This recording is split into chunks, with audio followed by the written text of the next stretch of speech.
Hi, my name is Oladapo Ebenezer. Today I will be speaking to you about the hepatitis B. Hepatitis B is an infection caused by hepatitis B virus. It is commonly a virus that can lead to liver cancer, liver disease, or cirrhosis. This kind of infection can cause acute illnesses or chronic illnesses. It is a common global issue. The transmission of hepatitis B virus, it can be transmitted through body fluids, and its common routes would include unprotected sex, sharing needles, mother to child bearing, and its incubation period would be about 45 to 180 days. The period of ineffectivity includes about weeks before symptoms begin to show, and when the symptoms kick in, it still remains infectious during that stage. Thank you. Okay, so my name is Uremu, and I'm going to be presenting the slide on the nursing intervention. One of the nursing problems is the risks for infection. And one intervention is that when we implement strict infection control measures, this includes proper hand hygiene and the use of personal protective equipment. The rationale behind this intervention is to reduce the risk of transmitting the virus to healthcare workers and to other patients. Another intervention will also be to educate the patients and as well as their family members about the transmission and the prevention, and also the importance of taking the vaccine for close contacts. This rationale will help increase awareness and adherence to the preventive measures reducing the spread of the hepatitis B virus. A second nursing problem is the impaired liver function. An intervention to this problem is to monitor liver function tests and also to report any significant changes in the patient. The rationale behind this is to allow for early detection of liver damage and timely intervention to prevent further deterioration of the patient. Another intervention is also to administer prescribed medications and also to monitor for side effects.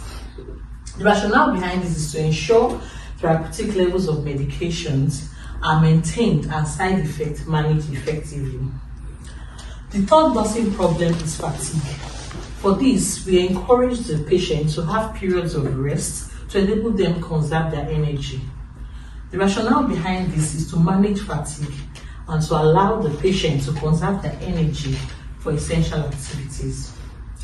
This intervention will provide nutritional support and ensure adequate intake of vitamins and minerals. Another rationale is to support the overall health and energy levels and aid in the recovery and maintenance of the liver function. Now I'm going to talk about breaking the chain of infection.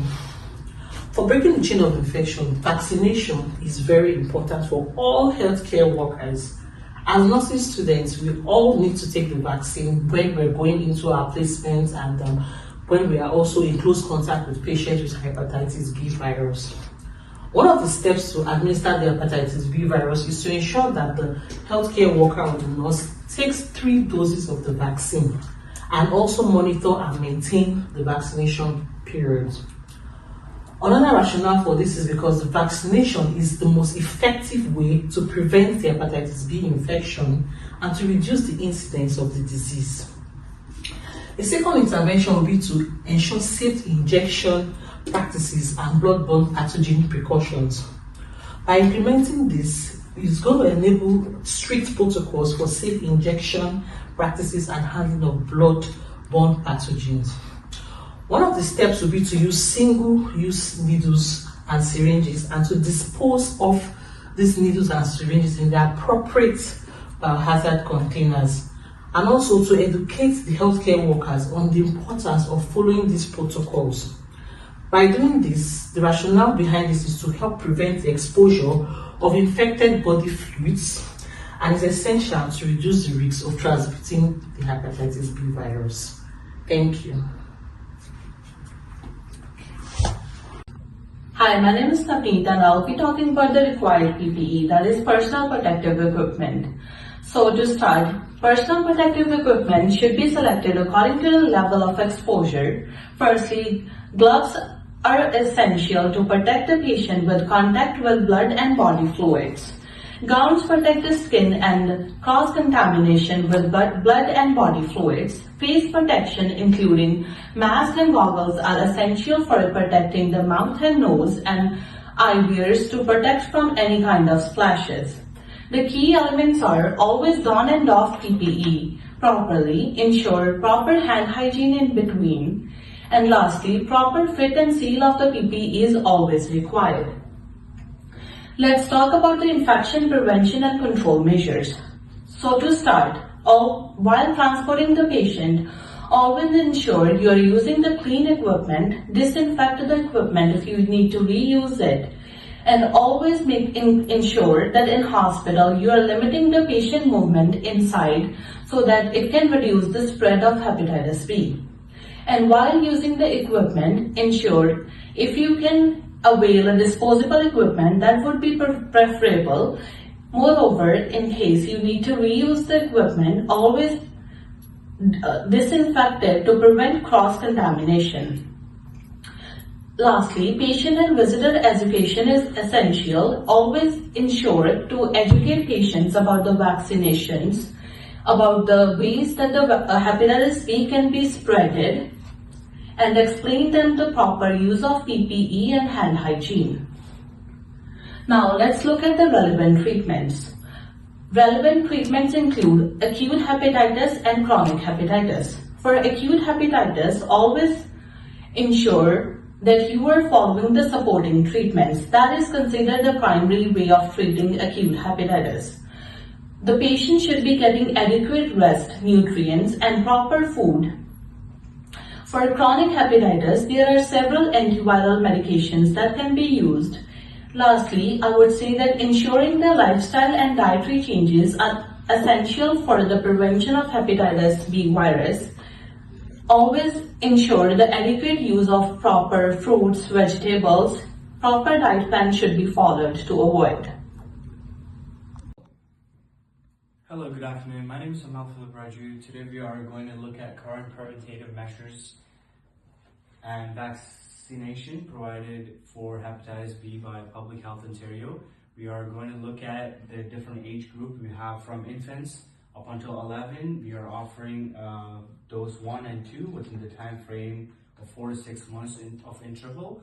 And for the ages from 11 to 16, we're offering 3 doses. Dose 1, 2, and 3 within the interval of 0 and then 1 month and then 6 months. But the third dose is a booster dose. You necessarily don't have to take it. But again, looking at the different age group of 16 to 19, we're again offering 3 doses at the interval of 1 and then 6 months. And anyone over 19, you can get a first come, first serve dosage for especially people who's working in the health care. And then the doses to offer, which are the vaccines, names are Recombivax HB and then Energerix. Looking at the conclusion for hepatitis B is basically a viral infection which causes liver inflammation such as liver cirrhosis and cancer. These are generally transmitted through blood and body fluids.